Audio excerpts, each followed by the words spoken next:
Good afternoon, everyone. My name is Chelsea Shetler. I'm the marketing coordinator here at Hosting. Thank you for joining us today. Today we're covering a relatively new security topic. As you all know, we've been doing a series of fall security webinars where we have been covering all kinds of fun stuff like personal security and DDoS attacks. Well, today we are introducing you to cyber threat hunting with our special guests over at Phirelight Security Solutions. So just a little bit of housekeeping. This webinar is being recorded and an on-demand version will be available at the same URL at the conclusion of the webinar. Please submit questions via the button on the bottom left of the viewer. If we don't get to your question during the webinar, we are always happy to follow up with you via email. You can download related resources via the attachments button above the viewing panel. And if you're on Twitter, please join the conversation, #cyberhunting@hosting.com. It is my pleasure to introduce today's speakers. Chris Dodunski, he's the CTO of Phirelight Security Solutions, all the way from Canada to visit with us today to do this presentation for y'all. And we have Mike McCracken, Director of Professional Services here at Hosting. I want to thank you both for joining us today. Let me go ahead and get that presentation set up via screen share and we can get started. Sounds good.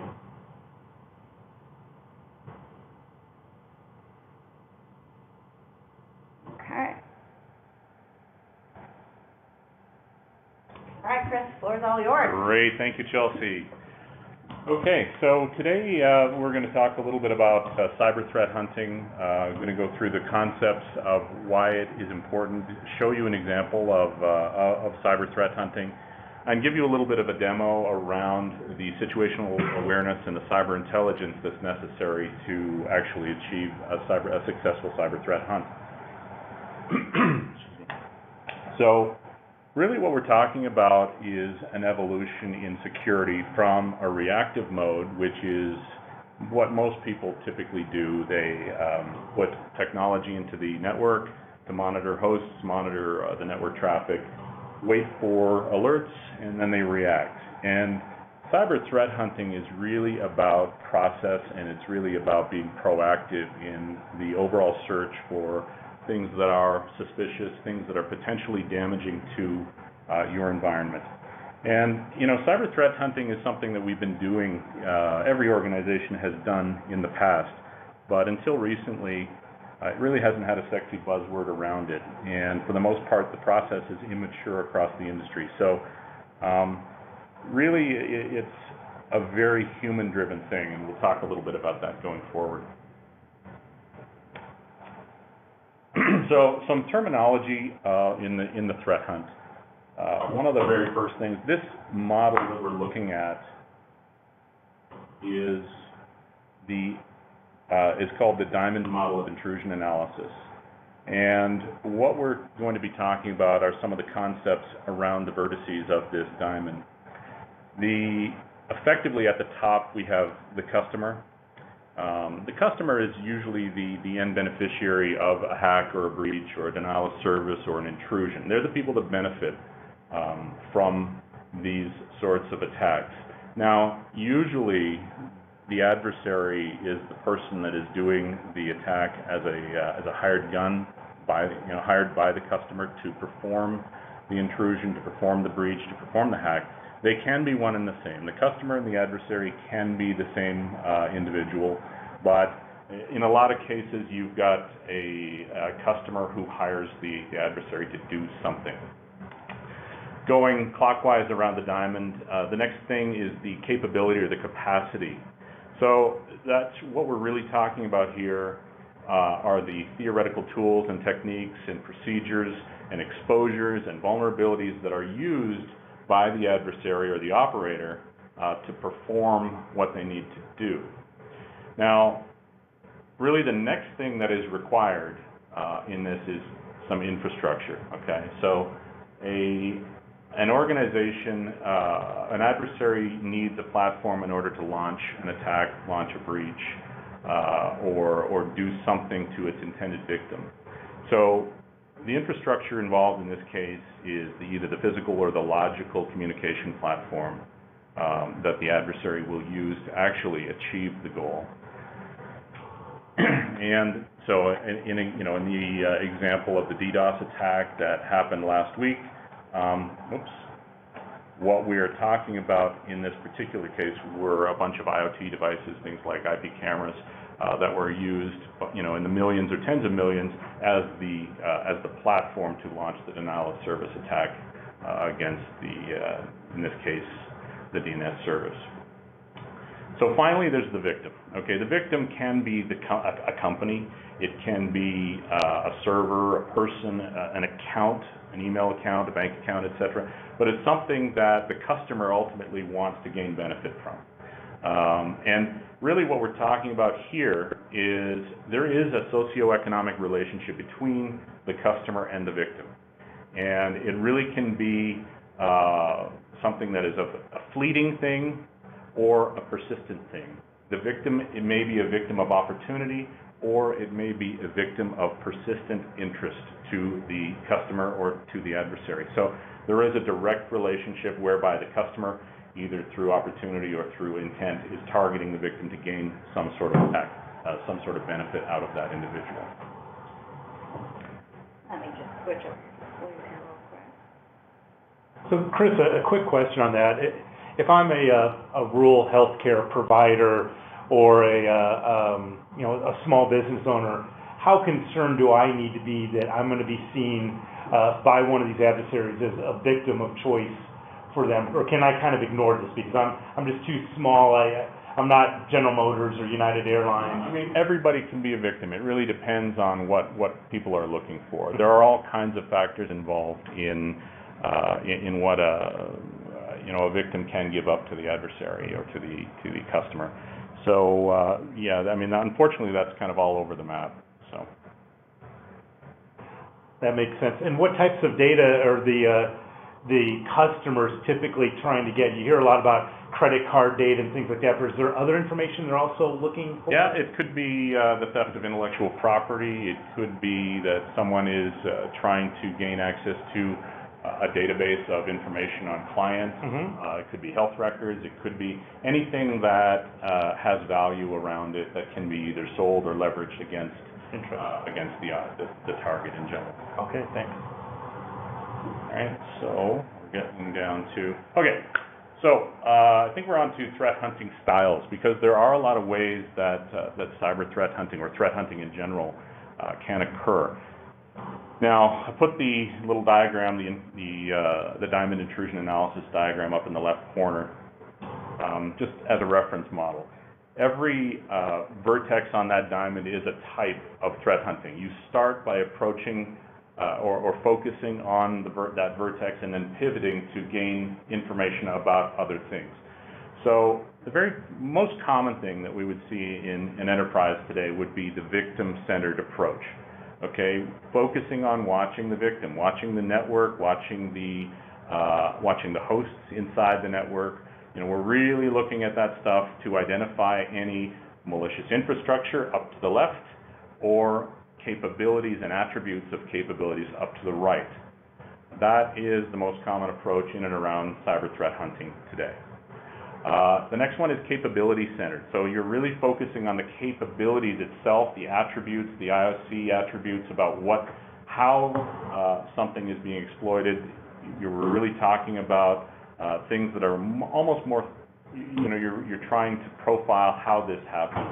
And this is the sort of thing that you will see commonly in antivirus vendor reports when they talk about the attributes of a particular attack or a particular piece of malware. That's a capability-centered approach to a threat hunting style.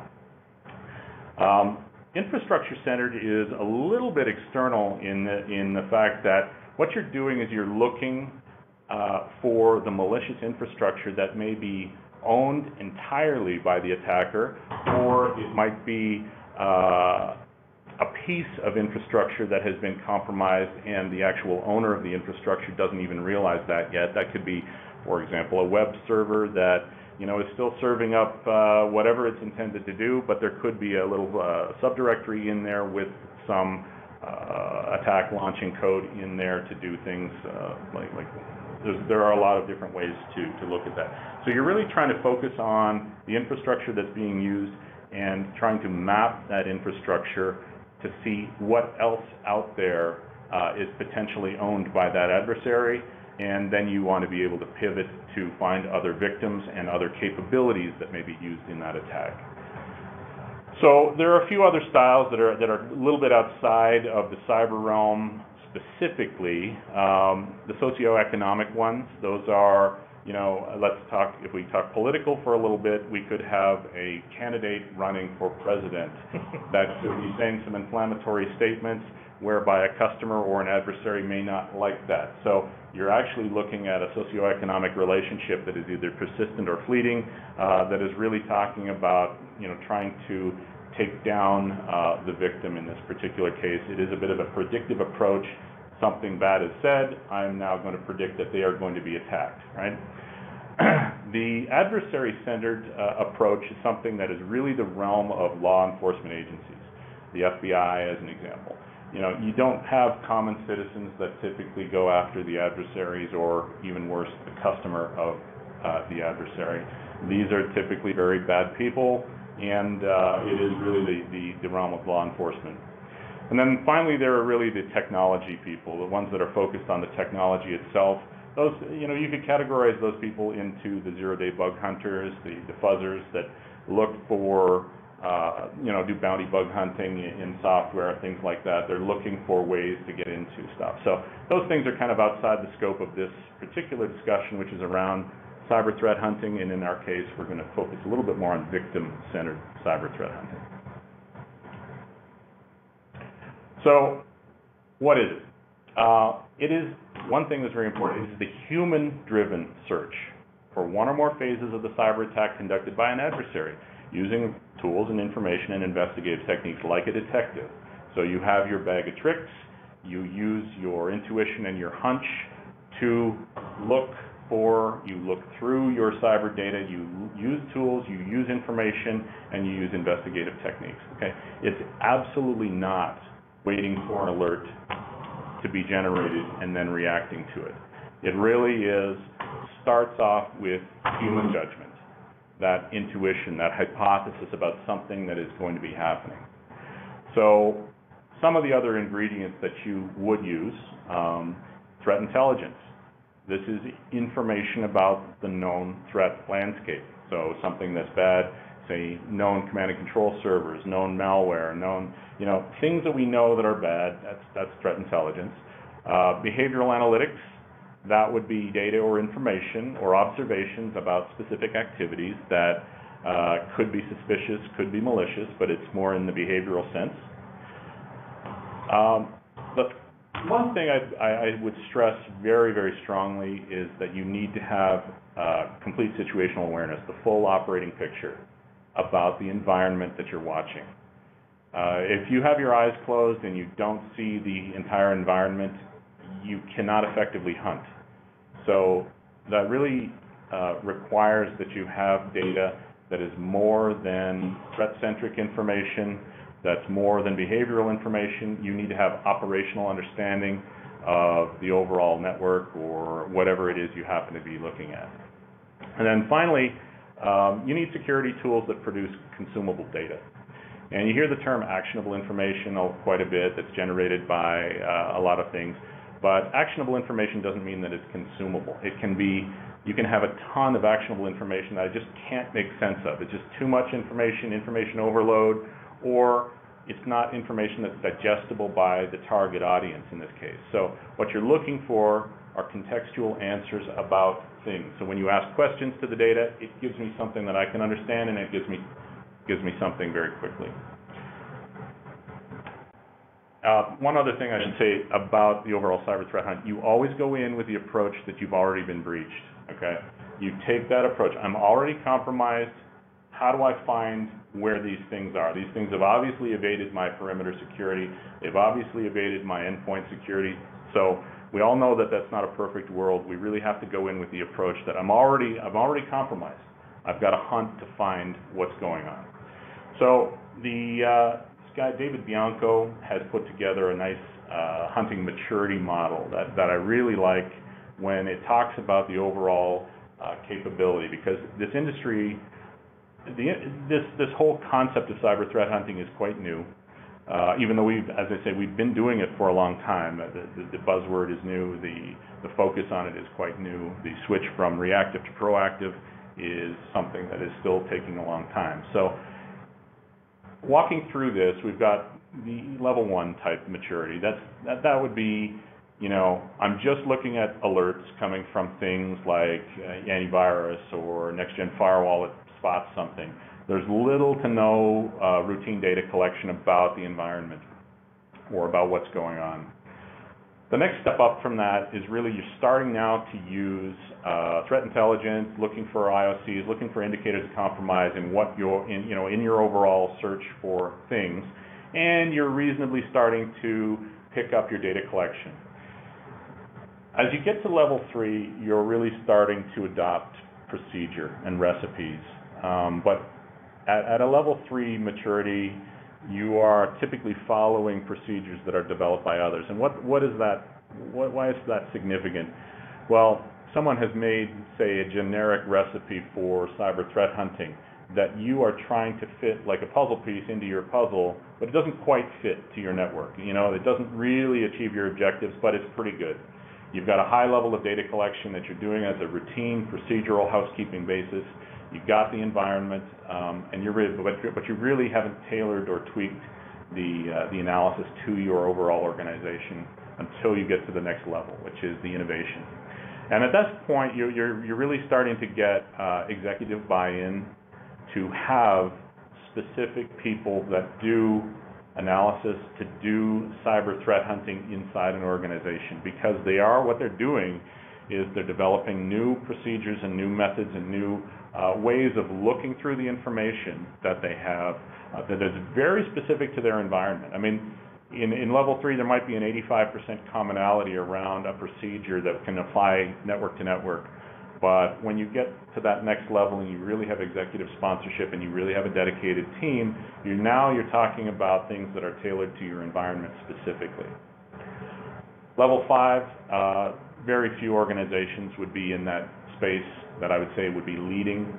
So you not only have a tailored analysis procedure that you're following, you not only have a dedicated team that is doing this on a regular basis, you not only have your total environment mapped out, you've automated a sizable chunk of it. Okay, you've automated or programmatically created answers to things that are being delivered to you on an automatic basis that can do all the legwork or a sizable chunk of the legwork for you when you're doing that cyber threat hunt. Now, I know most organizations don't come near level 4 or level 5 yet. I would say most organizations are 3 and below. And I only say that because when I talk to companies on a daily basis, I'll ask them a simple question.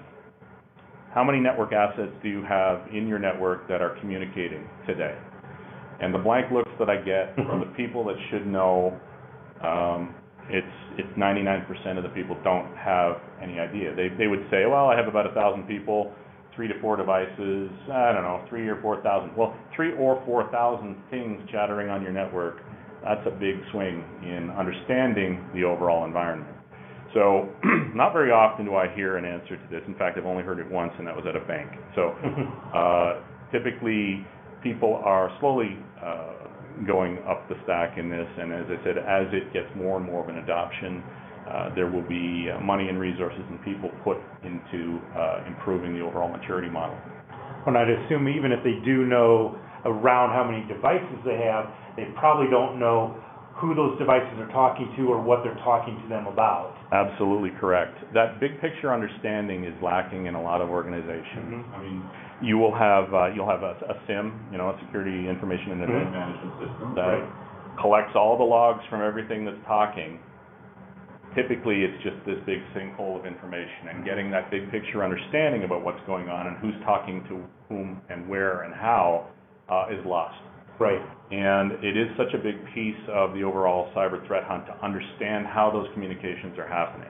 Not only that, System A is talking to System B, or System A is talking to the Ukraine, great.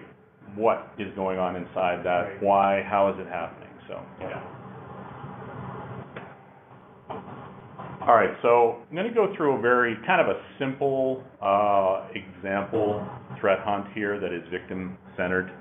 The hypothesis going in is that obviously we have a system that has been potentially compromised. Again, that is one of the, that's the generic hypothesis that you've got to bring to the table all the time.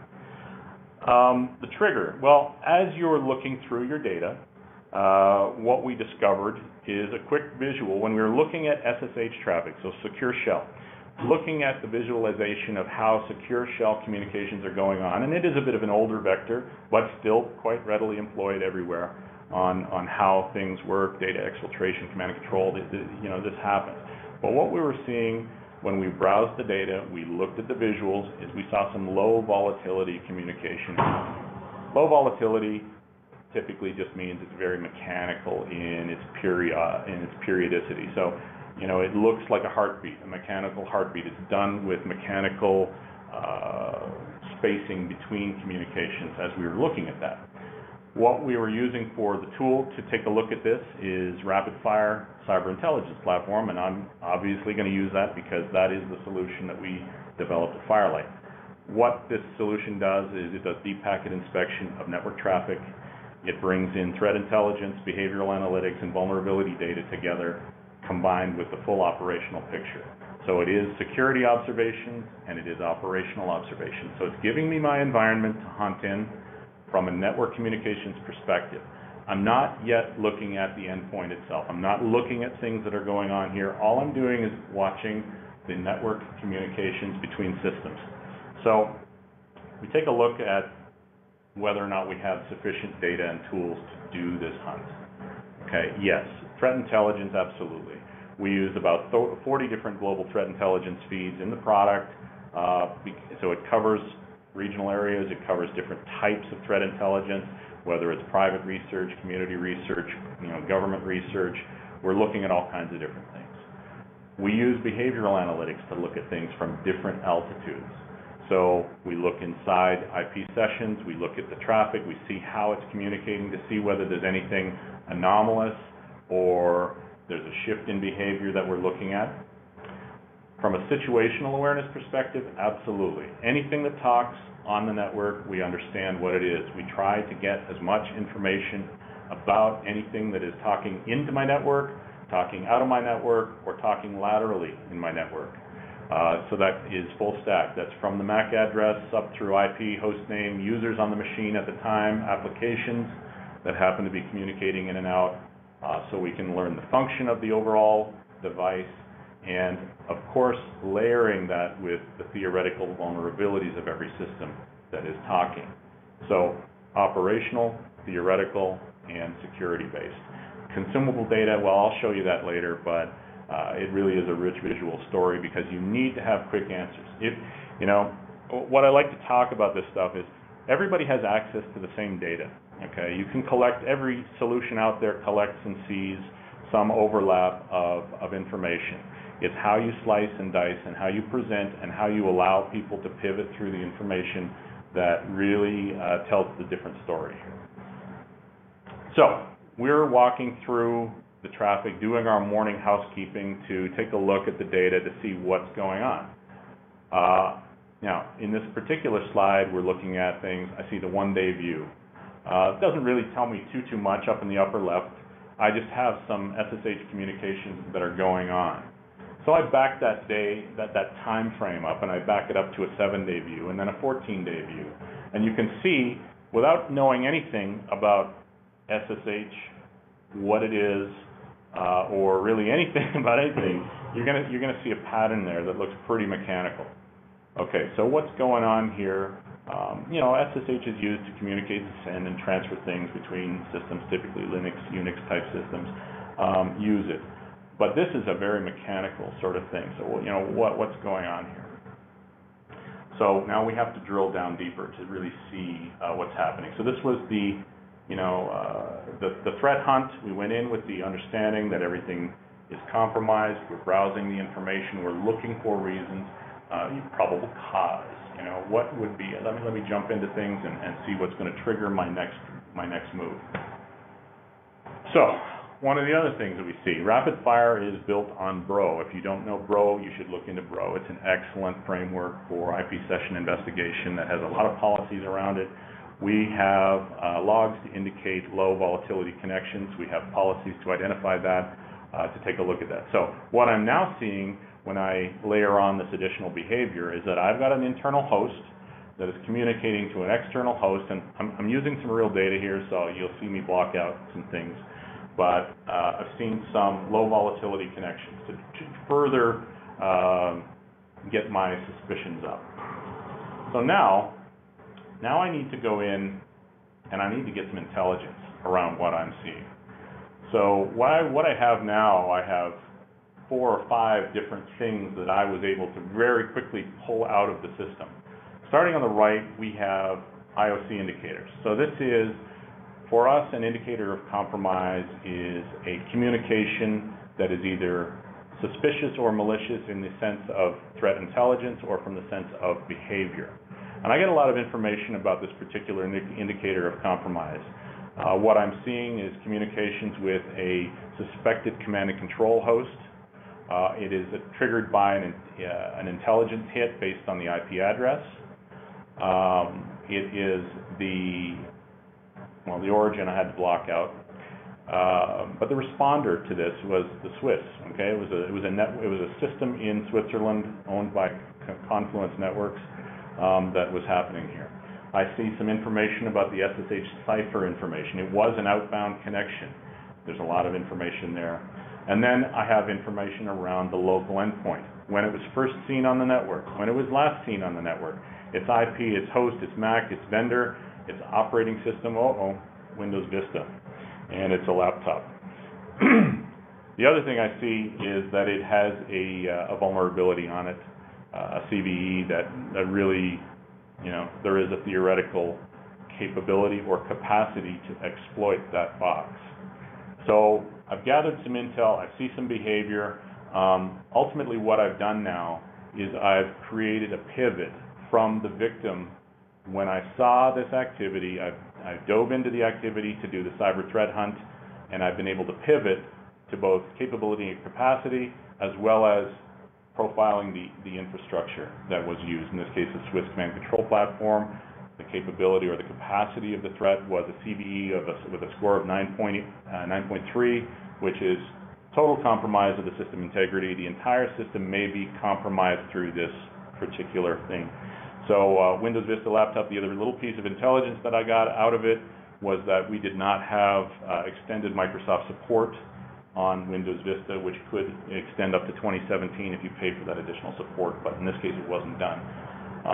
Now, from here, obviously you can keep pivoting through the threat hunt.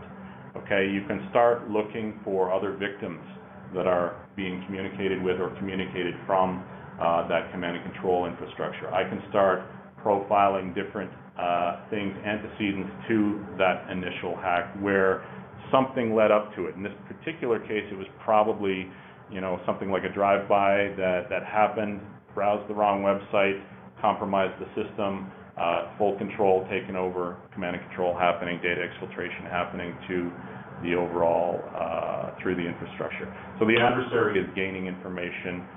So in this particular case, I would suggest remediation, immediately shutting down communications to that particular host, if not outright blocking those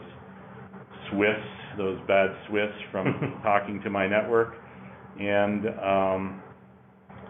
obviously taking a look more forensically at the system involved, probably getting an update on the operating system unless it's got some sort of critical application on it that can't be ported or updated. So in this particular case, we've pivoted from a victim-centered thing. We've found contextual indicators, both in capacity and capability as well as infrastructure. And I'm comfortable that this was a successful hunt, although, again, you can take it a lot further and continue to pivot up to the adversary or continue down to monitor additional victims. The process, however, is there. What I don't understand at this point necessarily is because we have not I haven't dived into the adversary or the customer. I don't understand the socioeconomic reason behind it, so I really don't have any understanding of that customer-victim relationship and why this is happening. It could just be a circumstantial type of thing. So at this point, I think what I'll do is I can give you a live demonstration of the type of information that I can get, the situational awareness of the overall solution, that you need to have the proper data when you're doing the threat hunt. And okay, I think we're good here. All right. So what we're looking at in this particular case is I'm going to be just tracking communications that are happening inside the network in 3 different directions. Okay, we are looking for people that are reaching into my network and communicating from the outside in. We are looking for how hosts inside the network are communicating with the outside world, and then of course we're looking at that lateral movement as well. So I'm going to go in and I'm going to inspect the traffic today to see what's going on. And what I can see very quickly, I've got a fairly decent spread of activity that's happening, some things from China, some things from Germany. I've got some malware was detected, but in this particular case, it was an ICAR test signature. So someone has just downloaded a test signature to make sure our antivirus engine is working on the system. But I do have some other things going on that may need to be looked into. So as you're doing a cyber threat hunt, you're going to get the feel for what's normal in your network when you're looking at things, particularly the visuals. The visuals are very important because humans are exceptionally good at detecting patterns from visual behaviors. So as I start looking at stuff, I can dive into things and look with more and more detail to see what's going on. In this case, I've got Bruno's Air book, I guess. He's connecting to extratorrent.cc to do some torrent downloads. There are things going on with communications to China that's happening. That could be something that could start an investigation for me. As I dive into these things, I can start looking at stuff. I've got Tor exit nodes that are taking place. So I'm looking at information. I get the feel for the heartbeat of my network, and I start diving into things, looking overall, what's going on. Whether it's just this outbound communications that are going on. I mean, that's a massive spread of outbound communications. This map is showing me all the places in the world that I have communicated, my network has communicated in the last 24 hours. I know I don't have business in wherever that is, Sudan. I don't have business in Sudan. I can look at these places and see what's going on. We can start looking at lateral connection information in the network. Who's talking to where? Why is Bruno's iPhone talking to this? Well, in this particular case, it's a DHCP router, so it's probably just taking an IP address. So as I take a look at that, I can take a look, oh yeah, it is DHCP. Can I verify that information? Absolutely. I can get quick answers to this information and indeed see Bruno's iPhone has done a lateral communication to my router to receive through DHCP to receive an IP address. You're asking questions. You are the detective in this particular case. As we look at things, I might want to say, I'm interested in all the places, all the protocols and services that happen to be going on today. I can pick on the United States because that's where I'm visiting today, and web.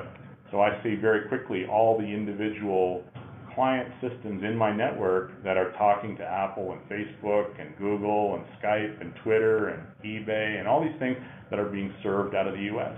And I might want to say, hey, Windows Update. Okay, I didn't think, Leo, we shouldn't be doing Windows updates to external systems. I need to take a look at that. Click the search, get my answers. Your ability to pivot from triggers that are either visual or otherwise, I can go and say, hey, okay, I've got these communications here. Did anything else come along for the ride? Instantly search, and not only am I going to get the IP session information, I'm going to get any payload that's inside it, and I can validate whether or not this indeed is a true Windows update that happened, and whether there are any indicators that would tell me that something malicious has gone along for the ride. So depending on what you're looking for, whether it's just tracking how applications are looking inside the network, as we look for things, I might say, I don't like Dropbox in my network. 40% of my payload today has involved Dropbox. Who's been on Dropbox? Bang, I can get those answers very quickly and see that information. So I can begin my hunt based on any sort of hypothesis as long as you have the tools to pivot. It could be something like, all I want to do is track files today. I need to investigate executables that happen to be downloaded into the network. So I'm looking through all of my EXEs that get downloaded, and I see a whole bunch here. I've got Chrome installer. I've got something called security scan release. Great. Tell me where that's coming from. Well, it was the accounting system that actually downloaded this, and it came out of McAfee. So I'm okay with that. We analyzed it. There were no indicators of compromise associated with it. But as you look for things, you do your regular house cleaning. You look for things that may be anomalous. So new DNS queries that might have been occurring outside of your local DNS server, your local ISP, or maybe OpenDNS or Google. I don't see any A-record queries coming from other parts of the world that would trigger certain investigations. So proactive threat hunting it's essential to have the visibility, number one. You have to be able to see your environment and know what's going on. You have to be able to ask questions about the information and pivot from that sort of position. So, and that's really kind of the end of the presentation. Well, I think the powerful thing from what I saw there was, if you go back to your example even, the ability to pivot, so you can take one data point and then figure out who else is affected by that data point, whether it's a location, whether it's a type of communication, whether it's a vulnerability. It's like you can take that information and, like you said, be your own detective and figure out who all is affected by that, because if one's affected, there's probably more than one affected. So the ability to do that within the tool seems, to me, very powerful. Yeah, I mean, and there are a lot of tools out there to do it, but I think the main premise is that you've got to have, first of all, the whole environment. You have to understand everything that is on your network, everything that is communicating, and what it is, specifically what it is. You need to fingerprint those devices and understand how they're talking. So, first of all, if you can paint your entire environment, you've built your hunting ground. And then you've got to have the tools to do that investigative technique. So, have any of your customers been concerned with sort of the big brother feel of the platform itself? Yeah, no, for sure. I mean, this is a very big brothery thing. I can see pretty much what everybody is doing. So, like anything like this, it's a double-edged sword. You've got to use it for the right purposes. It is invasive, but on the other hand, corporate networks are the property of the corporations, and they really, it is their responsibility to maintain and secure them and secure the information inside them. So they really have to look at what's going on and monitor and have that visibility. But at the same time, there's certainly a healthy balance of privacy. So, some of the things that we don't necessarily look into unless we are directed to would be encrypted communications. We can see the behavior of encrypted communications. We can see where they're going. We can see, if they're targeting self-signed cert hosts that are going somewhere weird in the world. But we don't look at the payload inside those encrypted communications, because it could be medical, it could be banking transactions, things that really are, even though it's happening on the corporate network, they are private. So is there anything installed on a endpoint device at all with this solution, or is it purely network-based? Well, what I showed you is a network-based solution. However, having intelligence about the endpoint and things that are happening on the endpoint is also valuable.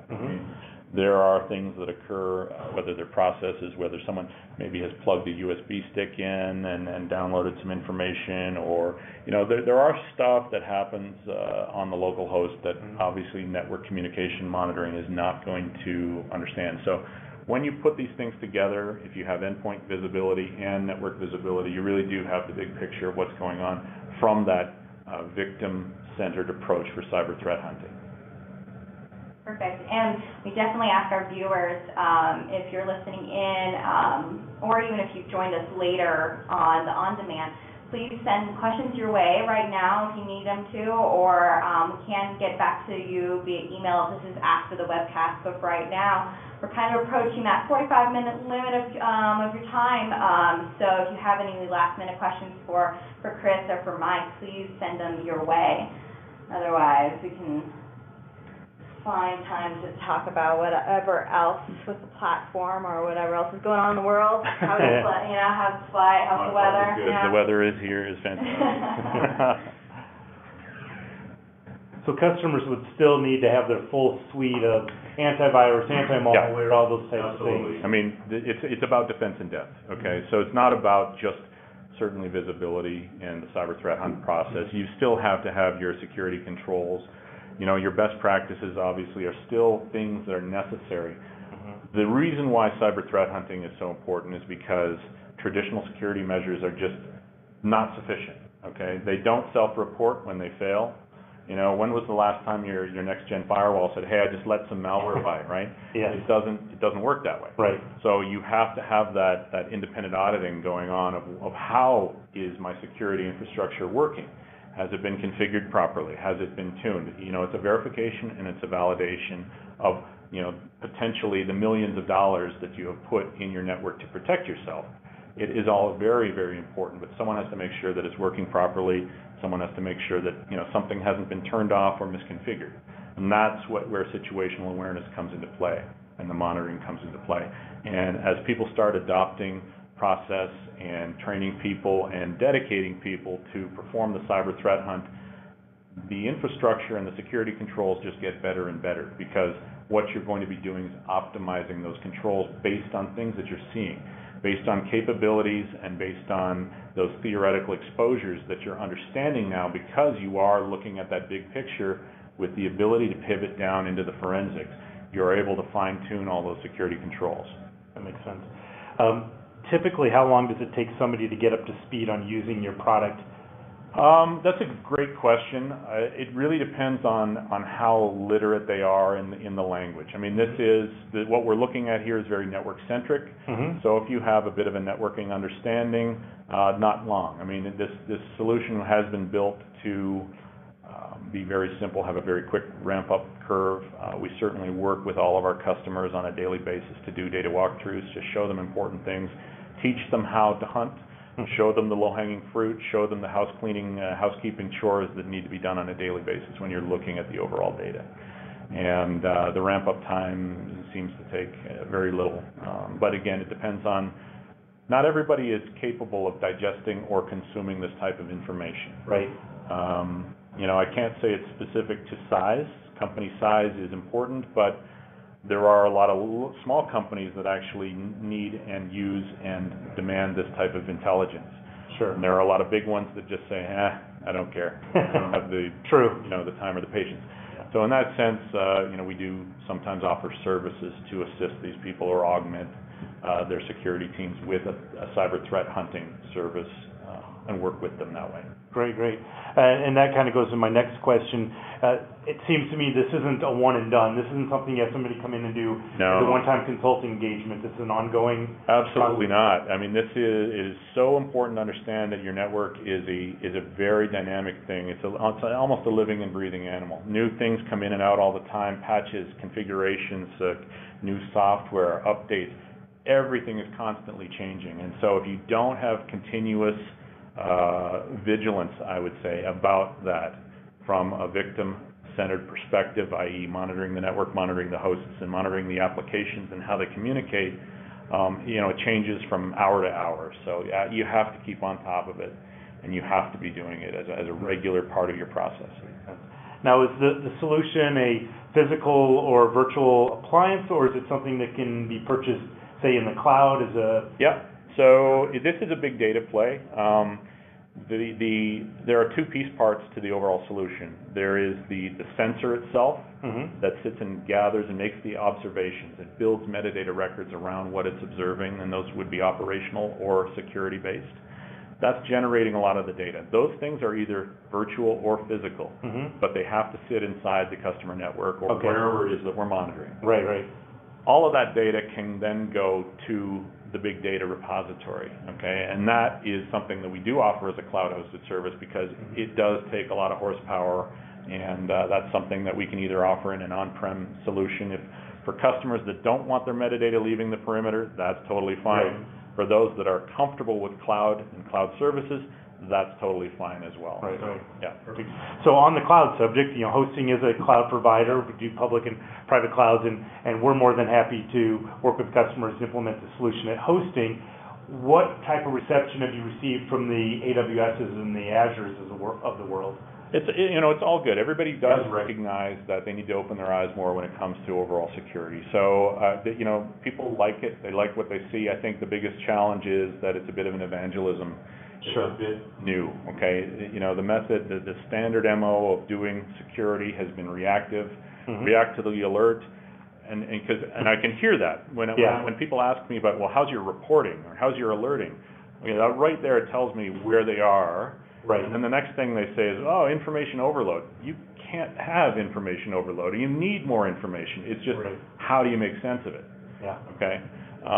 So getting the industry to this more proactive model where they have all the big data, they have the intelligence, and they have the ability to sift through it very cleverly is that's the evangelism piece of it. So. Great. Anything else online? All right. It looks like we don't have any more questions, so we want to thank everyone so much for joining us today. And I'll just throw in right at the end, this is Mike McCracken again. Again, Chris, thank you so much for joining us today. I found it very useful, and I hope the folks on the phone did as well. If you do have further questions on this, as was mentioned earlier, you can definitely send them to us. You can reach out to your hosting sales rep, whether it's a question around security or anything else that hosting does. Feel free to reach out to them. They'll get you in contact with the right person, whether it's somebody from Phirelight or somebody here at hosting. We'll make sure we get your questions answered.